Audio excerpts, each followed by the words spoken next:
దేవుని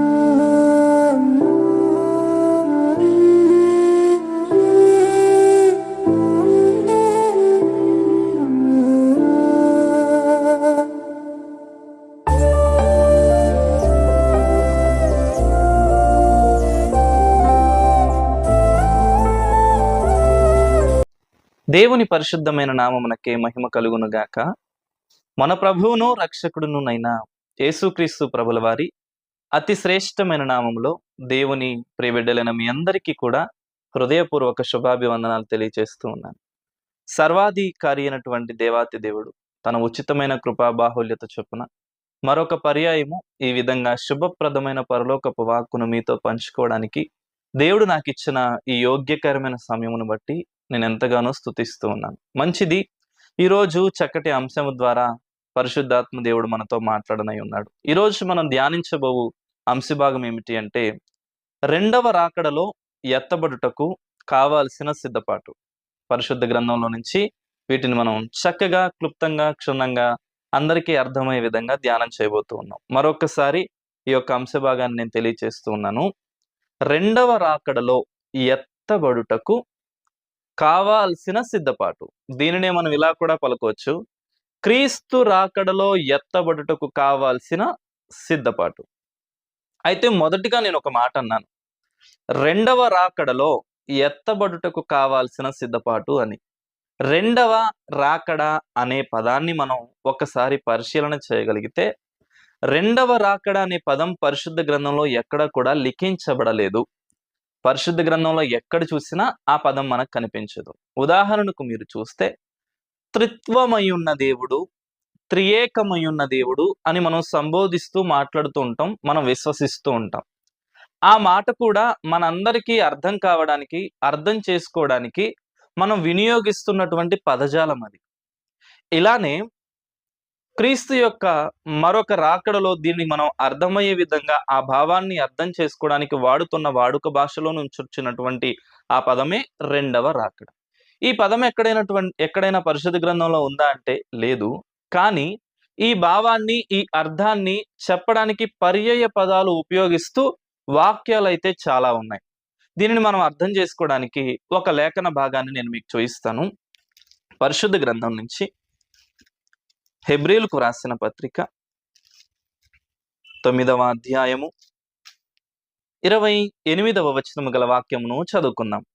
రెండవ రాకడ అనే పదం పరిశుద్ధ గ్రంథంలో లేదు అన్నాను. మరి ఎలా ఉంది, ఏంటి అనేది మనం ఆలోచిస్తే 28వ వచనం, హెబ్రీలకు రాసిన పత్రిక 9వ అధ్యాయము 28వ వచనం నేను చదువుతున్నాను, జాగ్రత్తగా వినండి. అలాగుననే క్రీస్తు కూడా అనేకుల పాపములను భరించుటకు ఒక్కసారే అర్పింపబడి తన కొరకు కనిపెట్టుకుని ఉండు వారి రక్షణ నిమిత్తము పాపము లేకుండా రెండవసారి ప్రత్యక్షమగును. రెండవసారి ప్రత్యక్షమగును. ఇలాగా అనేక వచనాలు ఉన్నాయి. రెండవ రాకడకు సంబంధించినటువంటి ఈ వచనాలు అర్థాలు ఇస్తూ అనేకమైనటువంటి పరిశుద్ధ గ్రంథంలో లేఖనాలు మనకు కనిపిస్తూ ఉన్నాయి. అయితే చాలా మంది రోజుల్లో క్రీస్తు యొక్క రెండవ రాకడని తప్పు పట్టే వాళ్ళు ఉన్నారు, లేదు అనేవారు ఉన్నారు, జరిగిపోయింది అనేవారు ఉన్నారు, అసలు రెండవ రాకడ అనేది లేదు అనేవారు ఉన్నారు. కానీ మనం పరిశుద్ధ గ్రంథాన్ని ఆధారితం చేసుకుని చూస్తూ ఉంటే తప్పకుండా క్రీస్తు యొక్క రెండవ రాకడ ఉంది. దాని కొరకై మనందరము కూడా సిద్ధపాటు కలిగి ఉండాల్సినటువంటి బాధ్యత మనది. దానికంటే ప్రాముఖ్యంగా ఒక మాట చెప్పాలి. వాస్తవానికి ఎవరైనా కొంతమంది, ఈ వాక్యం వింటున్న మీరైనా సరే, ఏదైనా చోటికి ప్రయాణమై వెళుతున్నప్పుడు దానికంటే ముందు సిద్ధపాటు ఉంటుంది. ఎగ్జామ్స్ రాసేటప్పుడు స్టూడెంట్స్ ఏం చేస్తారు, దానికంటే ముందుగా సిద్ధపాటు కలిగి ఉంటారు. ఒక ఆటగాడు ఒక ఆటను ఆడటానికి వెళుతున్నప్పుడు దానిలో విజయం పొందుకోవడానికి దానికంటే ముందేం చేస్తాడు, సిద్ధపాటు కలిగి ఉంటాడు. ఏ ఆహారాన్ని తీసుకోవాలి, ఎలాంటి జాగ్రత్తలు తీసుకోవాలి, ఏం చేస్తే నేను విజయాన్ని సాధిస్తానని ఎవ్రీథింగ్ ప్రతిదీ కూడా సెట్ రైట్ చేసుకుని బీ రెడీగా ఉంటాడు కదా. మీరు రన్నింగ్ రేస్ చేసేవారిని ఒక్కసారి మీరు గమనించి అలాగా ఒకసారి మీ మదిలోనికి తెచ్చుకోగలిగితే, వారు ఒక పొజిషన్ లో ఉండి ఎప్పుడైతే విజిల్ సౌండ్ వినపడుతుందో ఆ విజిల్ సౌండ్ వినపడే దానికి సిద్ధపాటు కలిగి ఒక పొజిషన్ లో ఉండి ఆ సౌండ్ వచ్చిన వెంటనే పరుగులు తీస్తూ ఉంటారు. అలానే ప్రతి పనికి ముందుగా మనకి ఏం జరుగుతుంది, ఏం చేస్తున్నామంటే సిద్ధపాటు కలిగి ఉండి బ్రతుకుతూ ఉన్నాం. అయితే రాకడలో ఎత్తబడాలనేటువంటి నిరీక్షణ ప్రతి క్రైస్తవుడిది కదా. ఈ ప్రతి క్రైస్తవుడు కూడా ఆయన నిత్యత్వముకై మనం ఎత్తబడాలి అంటే ఒకటే కావాలి, సిద్ధపాటు.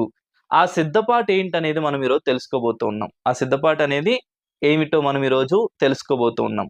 అయితే రాకడనే పదం పరిశుద్ధ గ్రంథంలో ఉంది. ఎట్లాగంటే రెండవసారి ప్రత్యక్షమగును అనే పదం. అయితే రెండవటి దానికి ఒకసారి మనం ఆలోచించగలిగితే రాకడ ఎప్పుడొస్తుంది అనేది ఎవరికైనా తెలుసా? అయితే ఎందుకు ఈ మాట మాట్లాడుతున్నానంటే 2000 సంవత్సరాల క్రితం నుంచి నా చిన్నప్పటి నుంచి అవ్వచ్చు, మీ చిన్నప్పటి నుంచి అవ్వచ్చు, ఇప్పుడు సేవ చేస్తూ 80 సంవత్సరాల్లో ఉన్న వారిని అడిగినా సరే ఎప్పటి నుంచో ఎప్పుడు చెప్పే మాట దేవుని రాకడొచ్చేస్తుంది, దేవుని రాకడొచ్చేస్తుంది, దేవుని రాకడొచ్చేస్తుంది. ఇలానే 2000 సంవత్సరాల నుంచి ఎదురు చూస్తున్న వారు కూడా ఉన్నారు దేవుని రాకడొస్తుంది అని. అయితే ఎప్పుడొస్తుంది? కొంతమంది సేవకులైతే ఈ రెండవ రాకడ ఎప్పుడొస్తుందని సంవత్సరాన్ని, నెలను, డేట్‌ను, టైంను కూడా చెప్పేసే సేవకులు కొంతమంది వచ్చేసారు. పరిశుద్ధ గ్రంథంలో ఎక్కడైనా చెప్పబడిందా? తండ్రికి తప్ప రాకడ ఎప్పుడు జరుగుతుందో క్రీస్తుకు కూడా తెలీదు అన్నటువంటి వాక్యాన్ని మనం చూస్తూ ఉన్నాం. ఇప్పుడు రాకడ ఎప్పుడొస్తుందో మనకు తెలీదు.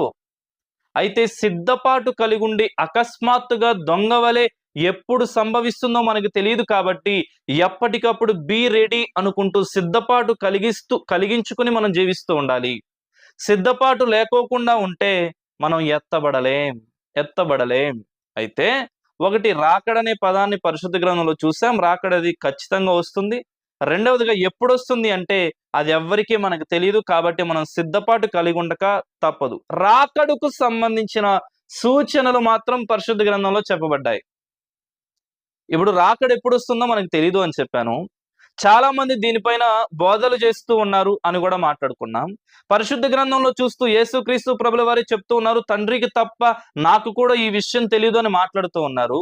అసలు ఏంటి మనం మరేమో బోధలు చేసేస్తూ ఉన్నాం కదా, అది కాదు, అది కరెక్ట్ కాదు. ఎప్పుడొస్తుంది ఏంటనేది దేవుని చిత్తానుసారంగా సంభవిస్తుంది.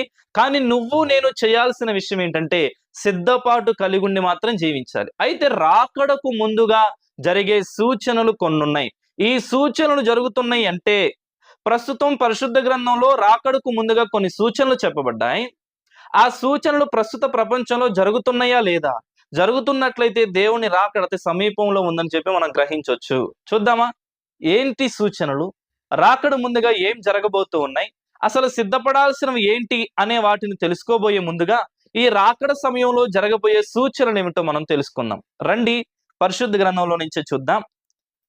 రాకడకు ముందుగా జరిగే సూచనలను మనం పరిశీలన చేస్తే లూకా వ్రాసిన సువార్త 21వ అధ్యాయము పరిశుద్ధ గ్రంథం నుంచి రాకడకు ముందుగా జరిగే సూచనలు ఏమిటో పరిశుద్ధ గ్రంథంలో లిఖించబడి ఉంది. ఎప్పుడో చెప్పబడలేదు. వచ్చే ముందు మాత్రం కొన్ని సూచనలు ఉన్నాయి. ఆ సూచనలు మనం చక్కగా ధ్యానం చేయబోతూ ఉన్నాం. లూకా వ్రాసిన సువార్త 21వ అధ్యాయము 7 నుంచి 16 వచనములు గల వాక్యాన్ని చదువుకుంటే ఆ రాకడ సమయంలో సూచనలన్నీ కూడా అక్కడ యేసుక్రీస్తు ప్రభుల వారు బోధించడం జరుగుతుంది, బోధన చేయడం జరుగుతుంది. మీరు ఇవన్నీ ఇప్పుడు 6వ వచనం దగ్గర నుంచి 16వ వచనం వరకు చదివితే ఇది చాలా సమయం అయిపోతుంది. కానీ దీనిలో చెప్పబడిన సంగతులు ఏంటో నేను మీకు వివరిస్తాను. మీరు తర్వాత ఈ మెసేజ్ అయిపోయిన తర్వాత విని తర్వాత మీరు ఇంకా పరిశీలన చేయాలి, ఇంకా దీనిని చక్కగా చదువుకోవాలి అనుకుంటే ఈ వాక్యాన్ని మీరు రాసుకుని తర్వాత చదువుకుని అధ్యయనం చేస్తే చాలా చక్కగా పరిశుద్ధాత్మ దేవుడు మీకు బయలుపరుస్తాడు. ఇక్కడ ఏం జరుగుతుంది? శిష్యులు అడుగుతున్నారు, ఏం సంభవించబోతుంది? 7వ వచనం ఒక్కటి చదువుతాను. అప్పుడు వారు బోధకుడా, అలాగైతే ఇవి ఎప్పుడు జరుగును? ఇవి జరగబోవునని సూచన ఏమని ఆయనను అడుగగా ఆయన, మీరు మోసపోకుండా చూచుకొనిడి, అనేకులు నా పేరిట వచ్చి నేనే ఆయనననియు కాలము సమీపించిననియు చెప్పుదురు. మీరు వారి వెంబడి పోకుడి. మీరు యుద్ధములను గూర్చియు కలహములను గూర్చియు వినినప్పుడు జడియకుడి. ఇవి మొదట జరగవలసి ఉన్నవి గాని అంతము వెంటనే రాదని చెప్పాను. ఇలా మీరు చూస్తే 7వ అధ్యాయం నుంచి 16వ వచనం వరకు మీరు చూస్తే, 7వ వచనం నుంచి 16వ వచనం వరకు మనం చూస్తే 7 రకాలైనటువంటి సూచనలు యేసుక్రీస్తు ప్రభుల వారు మనకి చెప్తూ ఉన్నారు. 1, అబద్ధ క్రీస్తు రాబోతూ ఉన్నాడు. 2, యుద్ధాలు రాబోతున్నాయి. 3, కరువులు రాబోతున్నాయి. 4, తెగుళ్ళు రాబోతున్నాయి. 5, భూకంపాలు రాబోతున్నాయి. 6, భయోత్పాదములు రాబోతున్నాయి. 7, మన అనుకున్న వారే, మన రక్త సంబంధికులే మనల్ని చంపించేస్తారు. 7 సూచనలట రాకడకు ముందుగా జరగబోతూ ఉన్నాయి. ఇప్పుడు మనం ఈ ఇంట్రడక్షన్ వర్డ్స్ లో ఏం మాట్లాడుకున్నాం అనేది ఒక్కసారి మీకు మరలా వివరం ఇచ్చి నేను ముందుకు వెళ్తాను. ఇప్పుడు మనం మాట్లాడుకోబోతున్న అంశభాగం క్రీస్తు రాకడలో ఎత్తబడడానికి కావాల్సిన సిద్ధపాటు. అయితే మనుషులు ఏ విధంగా తమ తమ క్రియలను జరిగించుకోవడానికి ఎలాంటి సిద్ధపాటులు కలిగి ఉంటున్నారో రాకడలో ఎత్తబడడానికి కూడా సిద్ధపాటు కావాలి. అయితే రాకడ అనే పదం, రెండవ రాకడ అనే పదం పరిశుద్ధ గ్రంథంలో ఉందా అంటే లేదు. రెండవసారి ప్రత్యక్షం అవుతాడు అని దానికి అర్థాన్ని ఇచ్చే, భావాన్ని ఇచ్చే కొన్ని లేఖనాలు మాత్రం చాలా ఉన్నాయి. వాటిని మనం చూసాం మచ్చుకొకటి. తర్వాత రెండవది మనం చూస్తే రాకడ ఎప్పుడు వస్తుంది అనేది పరిశుద్ధ గ్రంథంలో లిఖించబడిందంటే లేదు. తండ్రి అయిన దేవునికి తప్పించి దేవదూతలకు కానీ క్రీస్తుకు కానీ ఎవ్వరికూ తెలియదని లేఖనం ఆధారం ఇస్తూ ఉంది. అయితే ఇప్పుడు చాలా మంది బోధన చేస్తూ ఉన్నారు, కాదు. అయితే రాకడకు ముందుగా జరగబోయే సూచనలు ఏమిటో పరిశుద్ధ గ్రంథంలో చాలా చోట్ల చెప్పబడింది. మనం ఉదాహరణకు లోక వ్రాసిన సువార్త 21వ అధ్యాయము 7వ వచనం 7వ వచనం నుంచి 16 వచనాలు చూడగలిగితే అక్కడ 7 రకాలైనటువంటి సూచనలు ఉన్నాయి. 1, అబద్ధ క్రీస్తు వస్తాడని, యుద్ధాలు జరుగుతాయి, కరువులు వస్తాయి, ఆ తర్వాత తెగుళ్ళు వస్తాయి, 5వదిగా భూకంపాలు వస్తాయి, భయోత్పాదములు జరుగుతాయి, ఆ తర్వాత తల్లిదండ్రులే, రక్త సంబంధికులే మనల్ని చంపించేస్తారు. ఇక్కడ ఆగుదాం. భయోత్పాదములు అంటే చంద్రుడు ఎర్రగా మారిపోవడం, సముద్రం రక్తముగా మారిపోవడం, భూకంపాలు రావడం, తర్వాత ఈ తర్వాత మనం చూస్తే తల్లిదండ్రులే మనల్ని చంపించేస్తారట, మన రక్త సంబంధికులే మనల్ని చంపించేస్తారట. ఉదాహరణకు నైజీరియాలో జరుగుతుంది కదా. నైజీరియా దేశములో ఇప్పటికీ సుమారుగా 50,000 మంది క్రైస్తవులు చనిపోయారు. మన భారతదేశంలో కూడా ఇది వచ్చేసింది, కానీ మనల్ని చంపడం లేదులే, కానీ కొడుతూ ఉన్నారు. అయితే ఇది ఎవరు తిరగబడతారు ఏంటి అంటే, ఈ వాక్యం వింటున్న మీకు ఒక్క మాట చెప్పి నేను ముందుకు వెళ్తాను. ఈ వాక్యం వింటున్న మీకు ఒక మాట చెప్పి ముందుకు వెళ్తాను. ఇప్పుడు వాస్తవానికి వాక్యం వింటున్న వారిలో కొంతమంది బ్యాప్తిజం తీసుకోవచ్చు, కొంతమంది బ్యాప్తిజం తీసుకోకపోవచ్చు. బ్యాప్తిజం తీసుకున్న ప్రతి బిడ్డ కూడా జీవ గ్రంథంలో లిఖించబడి ఉన్నాడు. బ్యాప్తిజం అనే క్రియలోనికి రాకుండా ఉన్నవాడు మరణ గ్రంథంలో లిఖించబడి ఉన్నాడు. ఈ మరణ గ్రంథంలో లిఖించబడిన వాడు బ్యాప్తిజం పొందుకోకుండా దేవునికి దూరంగా ఉన్నవాడే ఆ రోజున రాకడ సమయంలో ఇప్పుడు చంపించేస్తారని చూసాం కదా. వీరు దుష్టుడికి ఏజెంట్స్ గా మారబోతూ ఉన్నారు.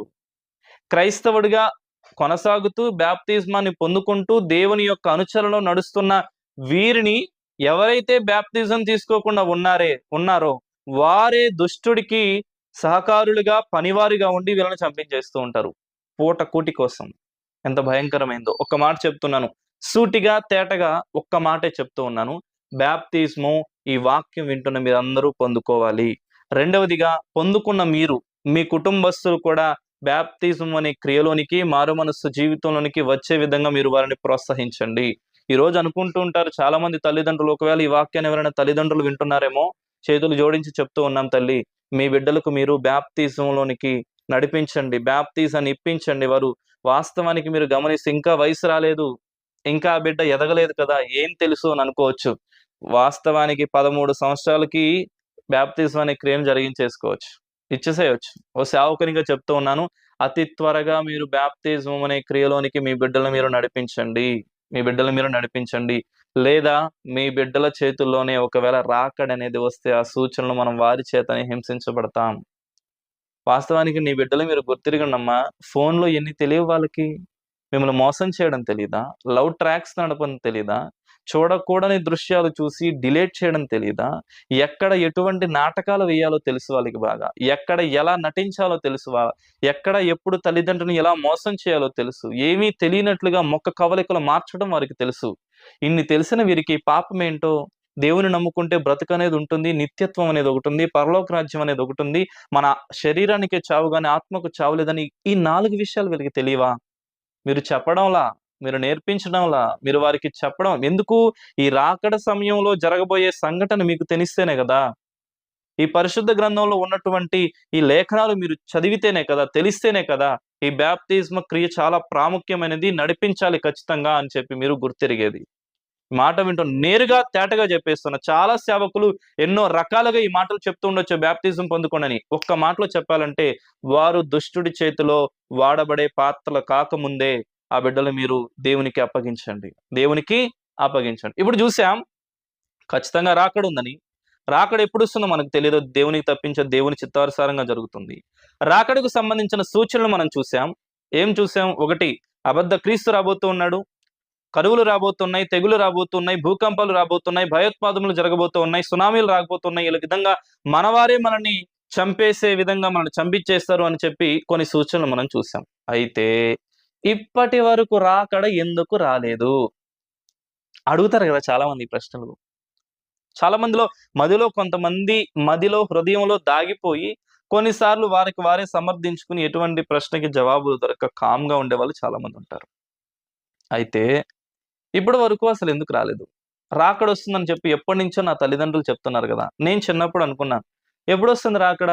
ఎప్పటినుంచో అనుకుంటున్నాం గదా! ఎప్పటినుంచో అనుకుంటున్నాం గదా! ఎందుకు రావట్లేదు? ఎందుకు రావట్లేదని చిన్న వయసులో ఉన్నప్పుడు నేను అనుకున్నాను. అయితే రాకడ ఎందుకు రావడం లేదు? అంటే 3 విషయాలున్నాయి. ఎందుకు రాకడ రావడం లేదు అంటే.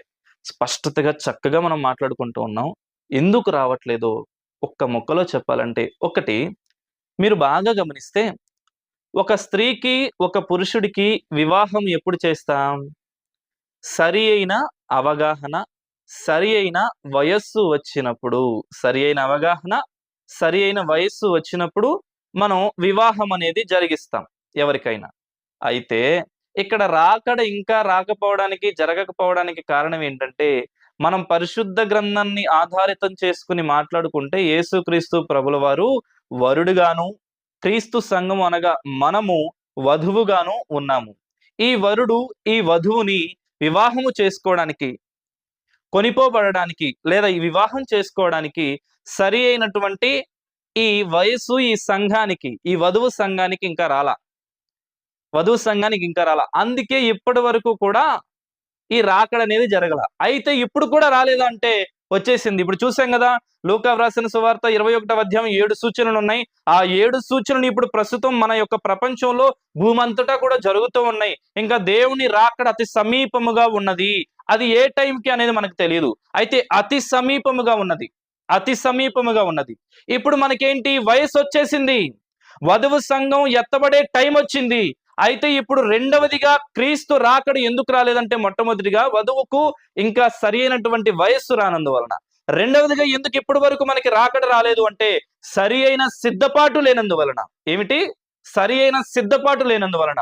మూడవదిగా ఇప్పటి వరకు ఎందుకు రాకడ జరగలేదు అంటే ఇంకా యేసుక్రీస్తు ప్రభుల వారి ద్వారా ఆయనను రక్షించి అనేక మంది క్రీస్తు అనే మార్గంలోనికి రావాలి, పాపాన్ని విడిచిపెట్టాలి, క్రీస్తు అనే రాజ్యంలోనికి రావాలని దేవుని నిరీక్షణ కోసం ఈ సంవత్సరమైనా ఫలిస్తారు, నా బిడ్డలు ఈ సంవత్సరమైనా నన్ను ఎరుగుతారు, గుర్తెరుగుతారు, నా యొక్క రాజ్యంలోనికి చేర్చబడతారు, నీతి అను వస్త్రములు ధరించుకుంటారు అని దేవుడు ఎదురు చూస్తూ నిరీక్షణ కలుగున్నాడు. కాబట్టి ఇంకా రాకడ రాలేదు. ఇది యేసుక్రీస్తు ప్రభుల వారు రాకడ ఖచ్చితం. యేసుక్రీస్తు ప్రభుల వారి రాకడ ఎప్పుడొస్తుందో చెప్పలేం. కానీ సూచనలైతే పరిశుద్ధ గ్రంథంలో ఉన్నాయి. ఆ సూచనలు ప్రస్తుతం ప్రపంచంలో జరగబోతూ ఉన్నాయి, జరుగుతూ ఉన్నాయి. నాలుగవదిగా ఎందుకు ఇప్పటి వరకు రాకడ రాలేదు అనే ప్రశ్నకి ఒకటి సరి అయిన వయస్సు లేకపోవడం అనగా సంఘానికి ఆ వయస్సు వచ్చింది ఇప్పుడు. రెండవదిగా సరి అయిన సిద్ధపాటు లేదు, వాక్య క్రమము లేదు, వాక్య నడవడిక లేదు, పరిశుద్ధాత్మని యందలి ఆనందము లేదు. ఇవన్నీ జరగలేనందువలన ఇంకా ఆగుతూ ఉన్నాడు దేవుడు. మూడవదిగా ఎందుకు ఇప్పటి వరకు రాకడ జరగలేదు అంటే నిరీక్షిస్తూ ఉన్నాడు. ఈ సంవత్సరమైనా సువార్త ప్రకటించబడని వారికి ప్రకటిస్తారు నా బిడ్డలు అని. ఇంకా అనేక మంది ఎక్కడెక్కడో సృష్టిని సృజించిన దేవుణ్ణి కాక సృష్టిని పూజిస్తున్నారు, ఇప్పటికైనా తెలుసుకుంటారు అని చెప్పి దేవుడు ఇంకా ఎదురు చూస్తూ ఉన్నాడు. కాబట్టి ఇంకా అనేక మంది మార్చబడాలి, అనేక మంది రక్షించబడాలి, అనేక మంది పాపం అనే జీవితం నుంచి పవిత్రమైన జీవితంలోనికి ఏర్పాటు చేయబడాలని చెప్పి దేవుడు ఇంకా నిరీక్షిస్తూ రాకడ అనేది జరగకుండా ఉంది. అయితే అతి సమీపంగా ఉంది. ఇప్పుడేంటంటే ఈ సంఘం అనేది, ఈ సంఘం ఎత్తబడడానికి ఏం కావాలి అంటే సిద్ధపాటు కావాలి. ఏం కావాలి? సిద్ధపాటు కావాలి. అయితే పరిశుద్ధ గ్రంథంలో సిద్ధపాటుకు సంబంధించినటువంటి లేఖనాలు చాలా ఉన్నాయి. రాకడలో ఎత్తబడాలంటే ఎటువంటి సిద్ధపాటులు కలిగి ఉండాలని పరిశుద్ధ గ్రంథంలో చాలా చక్కగా ఎన్నో విలువైనటువంటివి మనకి బోధించబడ్డాయి. దానిలో ప్రధానమైనటువంటి ఒక 3 విషయాలు మనం ఈరోజు చూడబోతూ ఉన్నాం. లేఖన భాగంలోకి మనం చూస్తే సిద్ధపాటుకు సంబంధించినటువంటి లక్షణాలు అనేకమైనవి ఉన్నవి. వాటిలో మనం మచ్చుకు కొన్ని అర్థం చేసుకుని సిద్ధపడాల్సినటువంటి వారిగా ఉన్నాము కాబట్టి అర్థమయ్యే విధంగా ఉన్నటువంటి సమయాన్ని వినియోగించుకుని ఒక 3 మనం చూద్దాం. ఒక 3 ఈరోజు మనం ఎలాగ సిద్ధపడాలి, ఎలాంటిగా మనం సిద్ధపడితే రాకడలో ఎత్తబడతాం అనేవి మనం ఈరోజు నేర్చుకోబోతున్నాం. రండి పరిశుద్ధ గ్రంథంలో నుంచి మొదటి సిద్ధపాటు ఏమిటో మనం చూద్దాం. ఇదే లూకా వ్రాసిన సువార్త 21వ అధ్యాయము 34 నుంచి 36 వచనములు గల వాక్యమును చదువుకుందాం. పరిశుద్ధ గ్రంథం నుంచి లూకా వ్రాసిన సువార్త 21వ అధ్యాయము 34 నుంచి 36 వచనములు గల వాక్యమును మనం చదువుకుందాం. నేను చదువుతున్నాను, జాగ్రత్తగా వినండి. మీ హృదయములు ఒకవేళ, జాగ్రత్తగా వినండి, తిండి వలనను మత్తు వలనను ఐహిక విచారముల వలనను మందముగా ఉన్నందున ఆ దినము అకస్మాత్తుగా మీ మీదికి ఉరివచ్చినట్టు రాకుండా మీ విషయమై మీరు జాగ్రత్తగా ఉండుడి. ఆ దినము భూమి అంతట నివసించు వారందరి మీదికి అకస్మాత్తుగా వచ్చును. కాబట్టి మీరు జరగబోవు వీటి నెలను తప్పించుకొని మనుష్య కుమారుని ఎదుట నిలవబడుటకు శక్తి గలవారగునట్లు ఎల్లప్పుడూ ప్రార్థన చేయుచు మెలకువగా ఉండుడని చెప్పెను. ఎల్లప్పుడూ ప్రార్థన చేయుచు మెలకువగా ఉండుడని చెప్పెను. మొట్టమొదటిగా నీవు నిజరక్షకుడికి అంగీకరించిన నీవు నిత్యపురమైనటువంటి పరలోక రాజ్యములో క్రీస్తు యొక్క 2వ రాకడలో మనం ఎత్తబడాలి అంటే, అక్కడ స్థానాన్ని మనం పొందింప చేసుకోవాలి అంటే మొట్టమొదటిగా సిద్ధపాటు ఏమిటి అంటే ఎడతెగక ప్రార్థన చేయడం. ఎడతెగక ప్రార్థన చేయడం. దానికంటే ముందుగా ప్రమాదకరమైనటువంటి ఒక 3 వాక్యాలు, 3 మాటలు మనం చూడబోతూ ఉన్నాం. 34వ వచనంలో తిండి వలనను మత్తు వలనను ఐహిక విచారముల వలనను మందముగా ఉన్నందున ఆ దినము అకస్మాత్తుగా మీ మీదకి ఉరి వచ్చినట్టు రాకుండా మీరు ఆ విషయమై జాగ్రత్తగా ఉండండి. 3 విషయాలు మనలో ఉన్నందున మందముగా ఉండిపోతూ ఉన్నామట. ఇలాగ ఉండిపోవడం వలన ఆ దినము అకస్మాత్తుగా ఉరి వచ్చినట్లు వస్తూ ఉన్నది. మీరు ఎత్తబడలేరు. ఎందుకు? మీరు సిద్ధంగా లేరు కదా. ఈ 3 వలన మనం సిద్ధపడలేకపోతున్నాం. ఈ 3 వలన మనం ఎడతెగక ప్రార్థన చేయలేకపోతున్నాం. ఈ 3 వలన మనం ఆత్మీయ స్థితిలో దిగజారిపోతూ ఉన్నాం. ఏంటి ఆ 3 అంటే?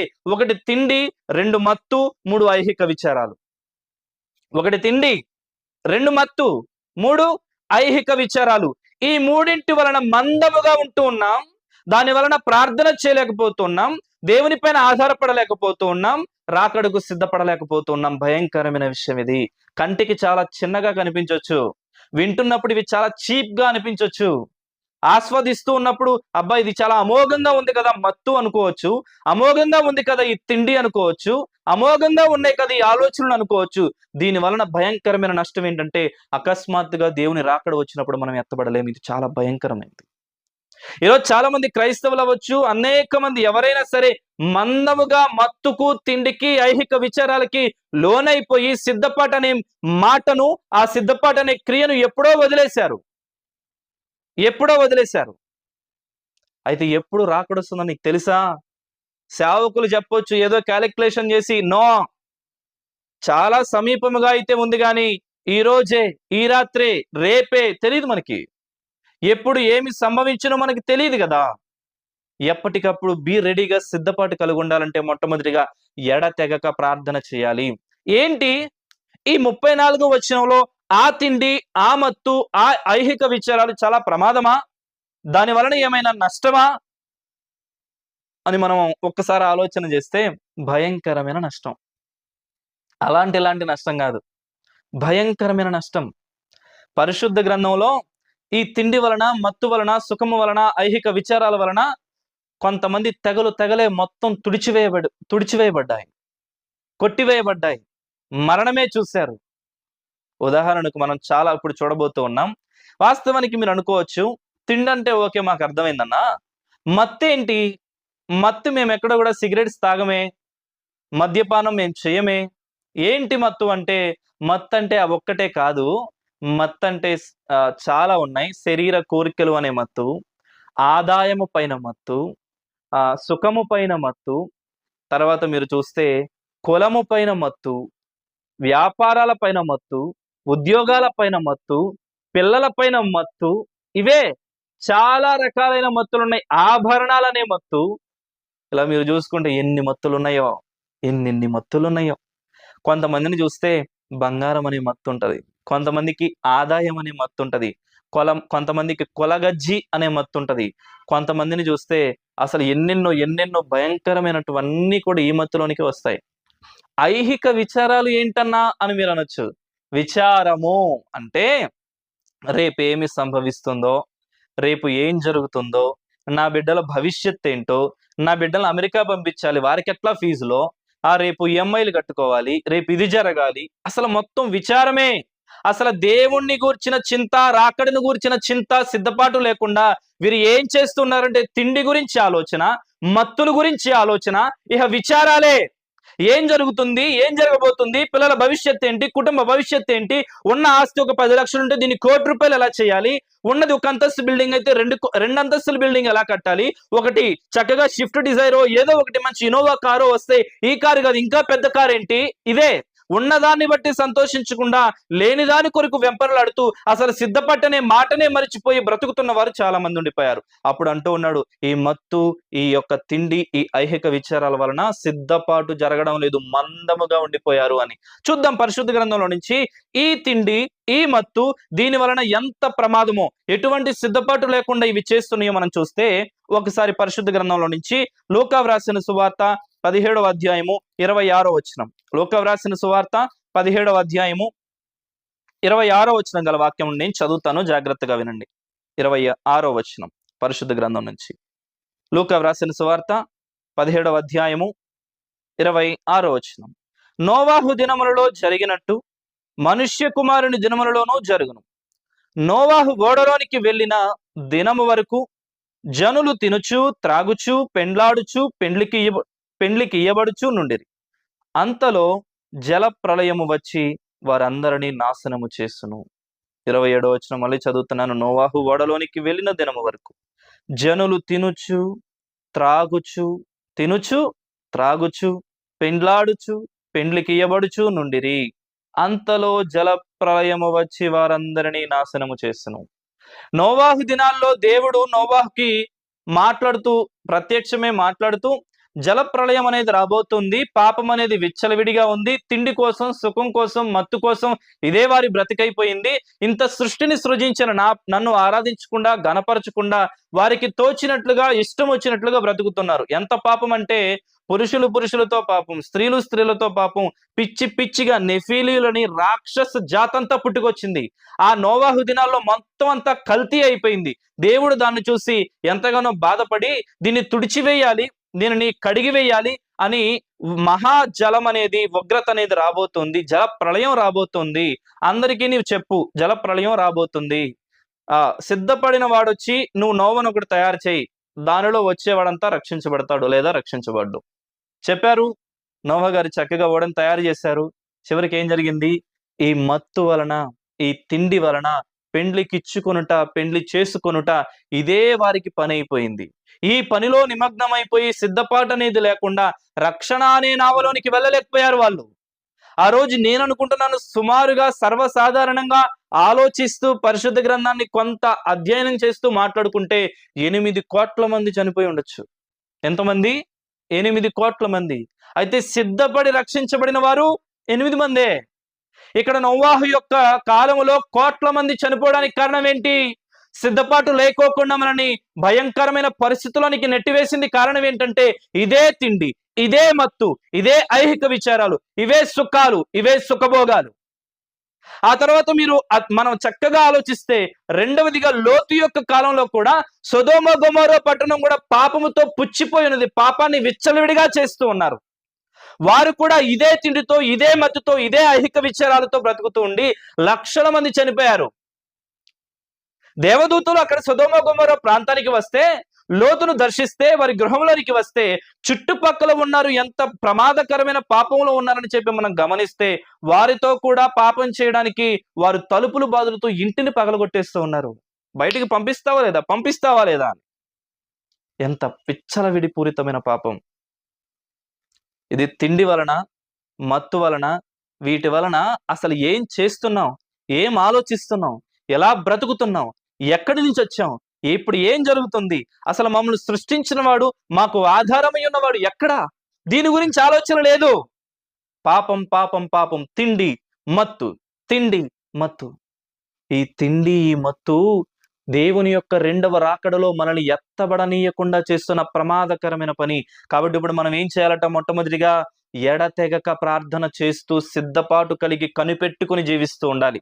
ప్రతిదినము కూడా ఈ దినమే నీ రాకడైతే నన్ను నా కుటుంబాన్ని జ్ఞాపకం చేసుకోండి, నన్ను నా కుటుంబాన్ని జ్ఞాపకం చేసుకోండి అని మనం బ్రతిమలాడుతూ ప్రార్థిస్తూ ఎడతెగక ప్రార్థించేవాడిగా ఉండాలి మొట్టమొదటిగా. ఇంకా మనం చూస్తే ఈ తిండి, ఈ మత్తు వలన నోవహు కాలంలో కోట్ల మంది చనిపోయారు, లోతు కాలంలో లక్షల మంది చనిపోయారు.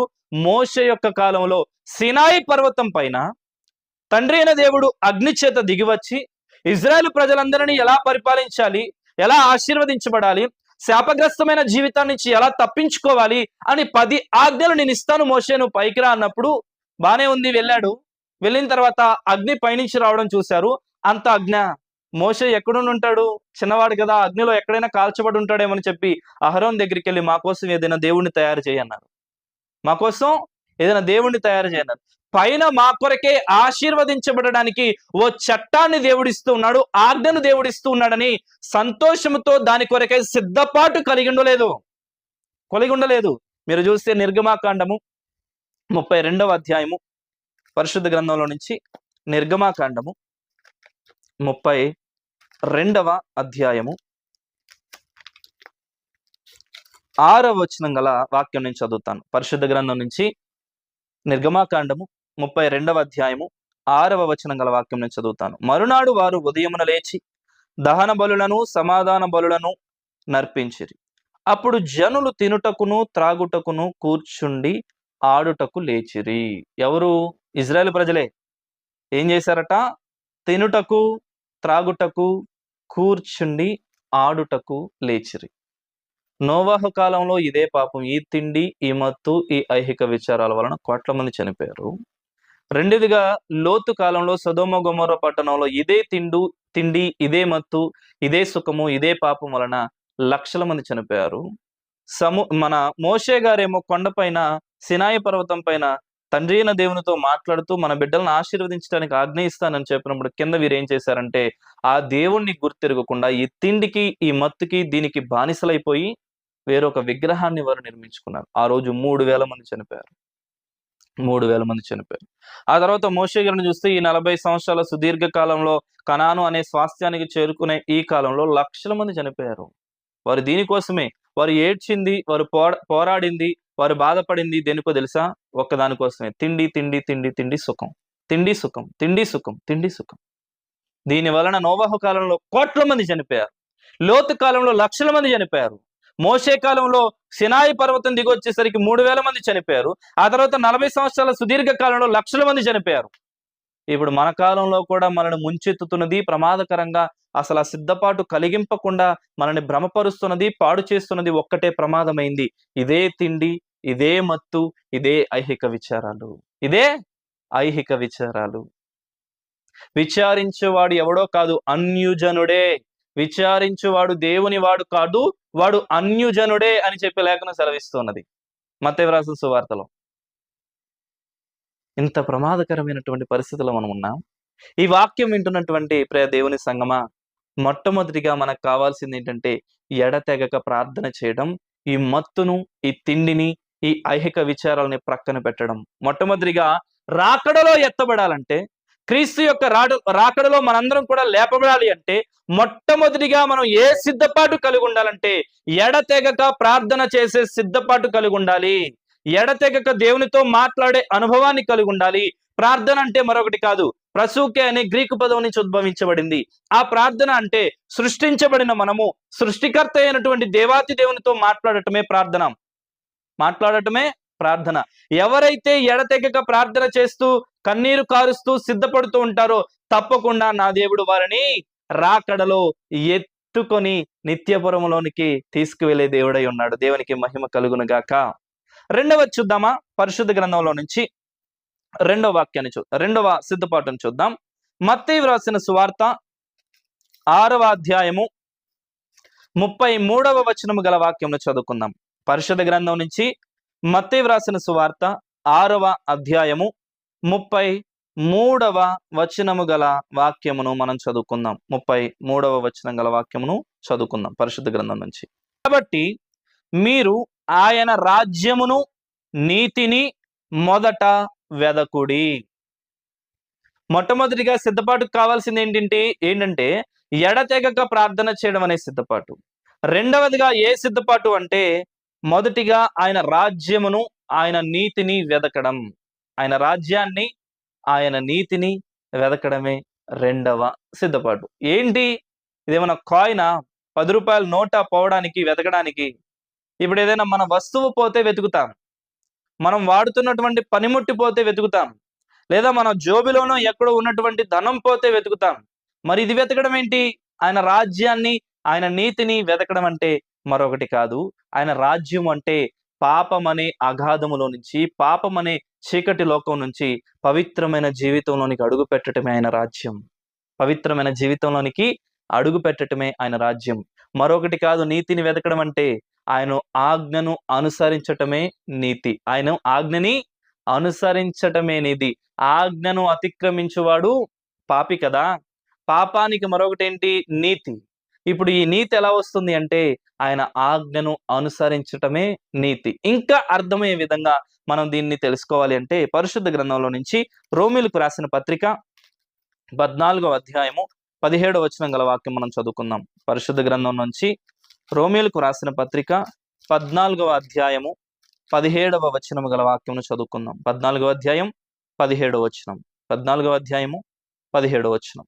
దేవుని రాజ్యము భోజనమును పానమును కాదు గాని నీతియు సమాధానమును పరిశుద్ధాత్మయందలి ఆనందమునై ఉన్నది. దేవుని రాజ్యాన్ని వెతకడం అంటే మరేదో కాదు, పాపము లోకములో నుంచి పవిత్రమైన క్రీస్తు అనే రాజ్యములోనికి రావడమే. నీతి అంటే ఆజ్ఞను అతిక్రమించకుండా ఆజ్ఞను అనుసరించడమే నీతి. ఇంకా అర్థమయ్యే విధంగా మనం దీన్ని చూసుకోవాలి. ఏ సిద్ధపాటు?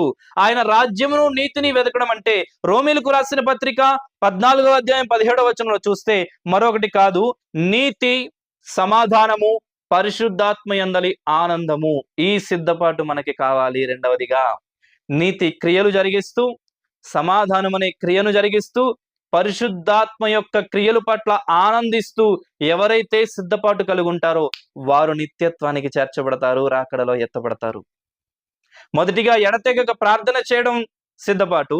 రెండవదిగా నీతి క్రియలు జరిగిస్తూ సమాధాన పడుతూ తర్వాత పరిశుద్ధాత్మ క్రియల్లో ఆనందిస్తూ ఎవరైతే ఉంటారో అది నిజమైన సిద్ధపాటు. అలాగా ఎవరైతే సిద్ధపడుతూ ఉన్నారో వారు నిత్యత్వానికి చేర్చబడతారు, రాకడలో ఎత్తబడతారు.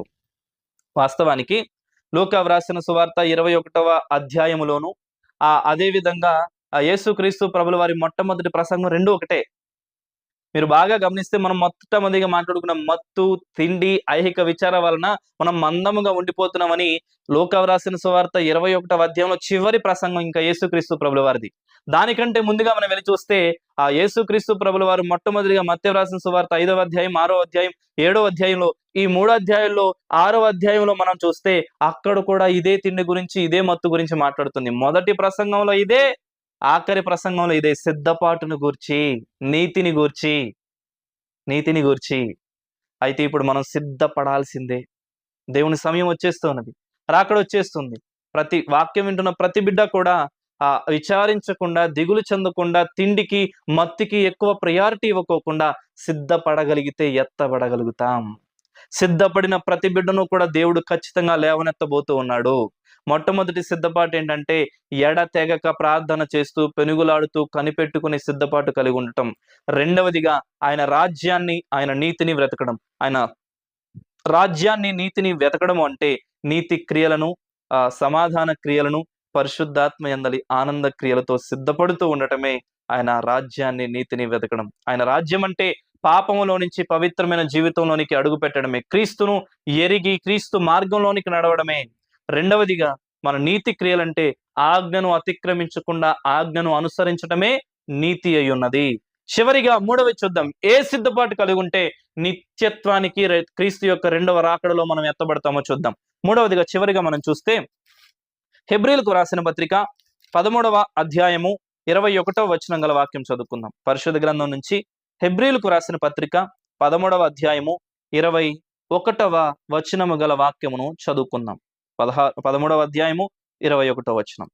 ప్రభువును నిత్యమైన నిబంధన సంబంధమగు రక్తమును బట్టి మృతులలో నుండి లేపిన సమాధానకర్తయగు దేవుడు యేసుక్రీస్తు ద్వారా తన దృష్టికి అనుకూలమైన దానిని మనలో జరిగించుచు ప్రతి మంచి విషయములలోనూ తన చిత్త ప్రకారము చేయుటకు మిమ్మును సిద్ధపరుచును. ఏమిటట?